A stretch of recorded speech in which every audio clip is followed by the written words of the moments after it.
Okay, so for this video, I'm going to be talking about labs. So we have the lab roster, as well as blue cards, and turning in those blue cards, okay?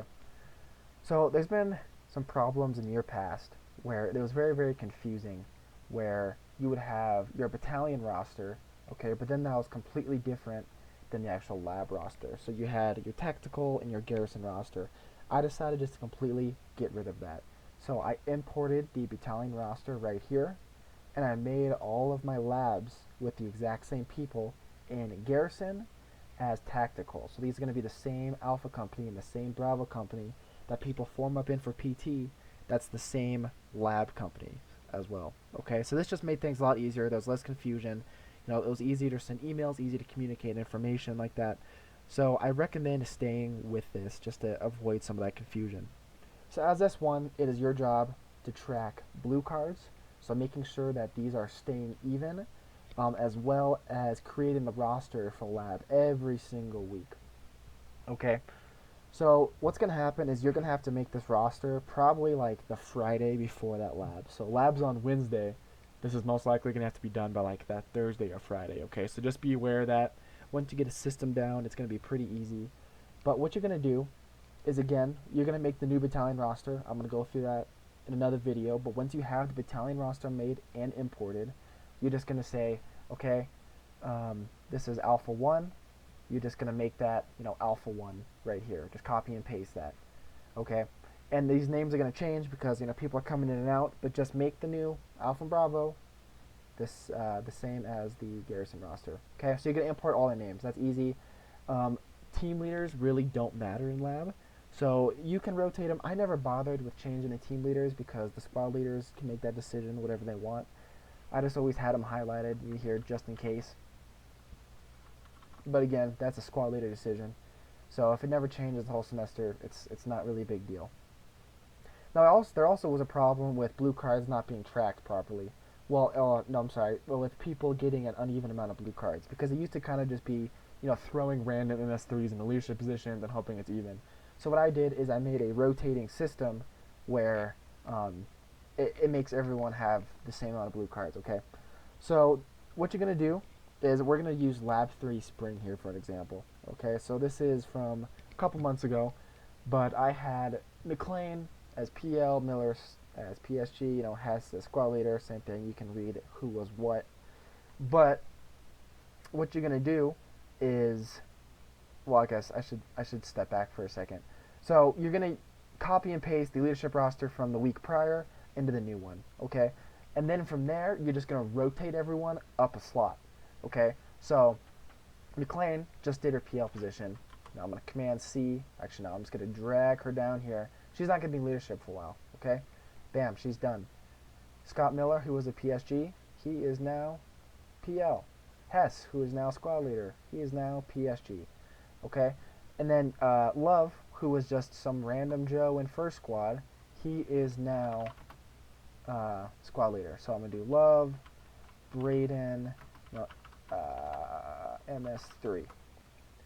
Okay, and then you're gonna just highlight all of these, merge in center, and make it yellow because that's a leadership position right there. Okay, so Love, he done. Delete that. Caitlin Dietz, she is no longer squad leader. So Dietz, Caitlin, MS3, bam, done. Dietz, done. Olsen, this is now Olsen, Alexander, MS3. Okay, good. Davidson, Davidson, Colton, I don't really care. MS3, done. Sweet. Spear, he's no longer a Joe. He's now squad leader. James, MS3. And you're going to do that all the way down. Okay? So, Thomas Barker, let's say he gets moved here. This is Barker. Okay, now this is Waugh.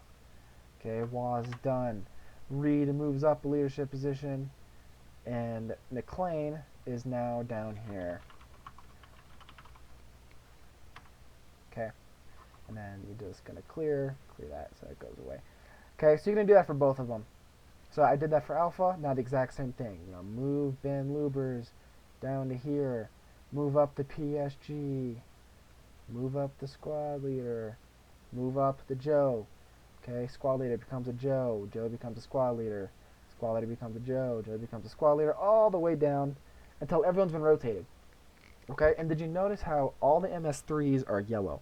That way I don't lose them in the list. You know, that way you don't ever forget about them. It's just easy to see and rotate them.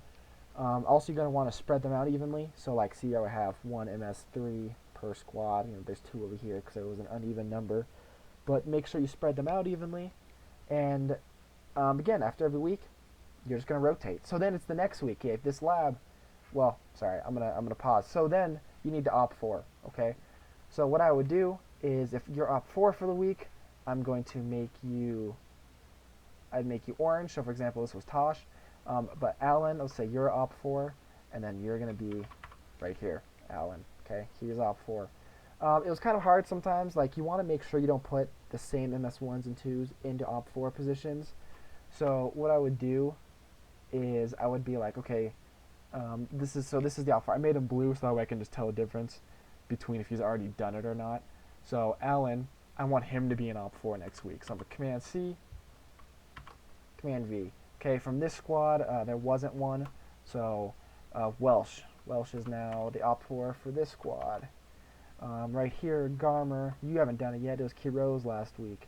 So I'm going to make you the op 4 for this squad. Okay, do that all the way down. Gregory, you are now op 4. Command C, we'll do it for right here. You know, there, you're going to do that for the entire battalion. In terms of squad leaders, or I guess team leaders for op 4, they have to be MS2s. So you can again just go down the list, like, okay, Keenan, actually I don't want to take 2 from the same squad, so Van Horn, you lucky man, you are op 4 team leader this week. Bam. Okay. And then once everyone's been rotated, I made them blue so that way I wouldn't make the same people twice. You're just gonna make these guys white again, and then have these guys be brown, and then you're back at it. You can make whatever color you want. I just chose orange because it's pretty, easy to see and just pick it out. Yeah, again, make these guys. And Kiros was it last week, so he's now no longer anything. Gregory, you're op 4 this week. Congratulations. Razo, you are nothing now. And then just do that for everyone until you have a completely new op 4. Okay? So bam, op 4 is done. Leadership has been rotated. Now then you have to assign the graders. Now the cadre get kind of pissy if they're in the exact same leadership position for like, I don't know, 2 or 3 weeks in a row, but they also get pissy if they grade the same people. So, I don't know, man, you just gotta work with the cadre, see where they want to grade. Sometimes you just gotta do it and then get yelled at later. It's not a big deal. You know, they're gonna be grumpy. But what I did right here is I had all the graders right here for cadre, all the graders right here that are MS4s and 5s, and then all the MS3s. Okay, so Hartzell, PL. Bam. So then it's like, okay, I've already done Hartzell, so I'm going to make him yellow so I don't reassign him.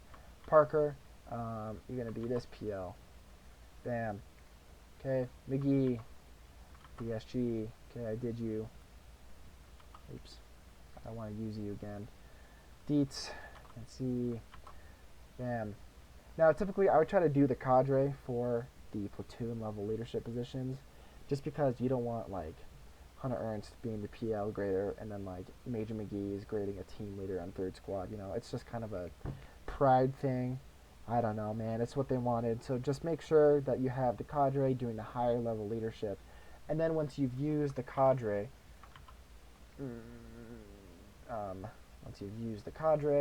then you can go on to MS4s and 5s.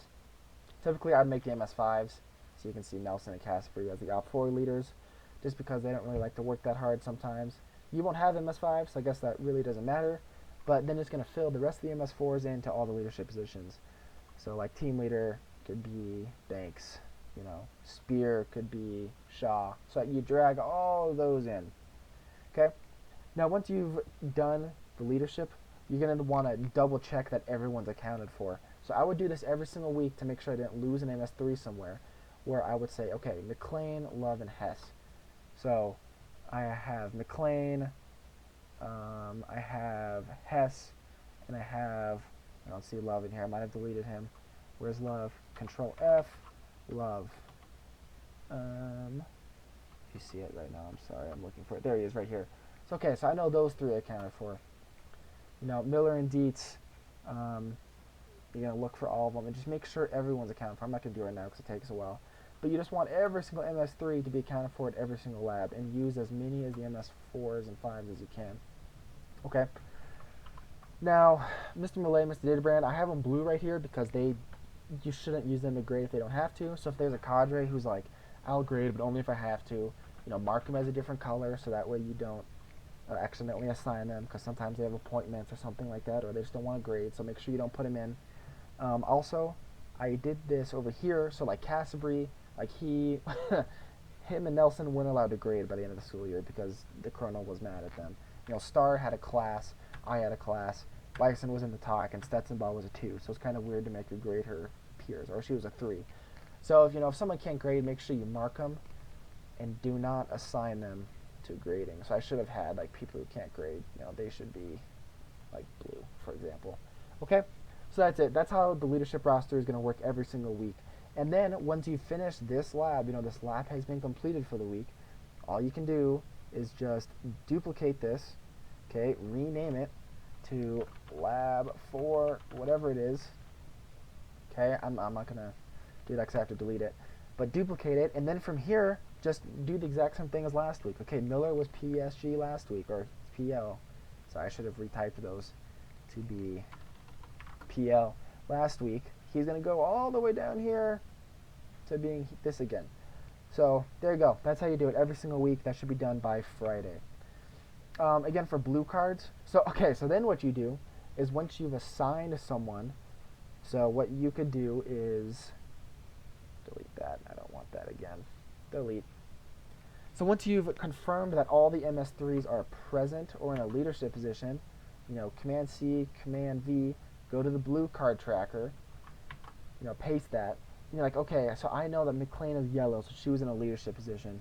So I'm going to go down here to McLean, put a 1, because she's leadership. I know Love, I remember he was in a leadership position. So I'm going to come over here to the tracker, go to Love, and put a 1. Okay, so you're going to want to do this because this counts who was all assigned blue cards. So these are all the people on Lab 1 who had a blue card, Lab 3, Lab 4, the Lab on the 26th, Lab on the 4th, Lab on the 11th.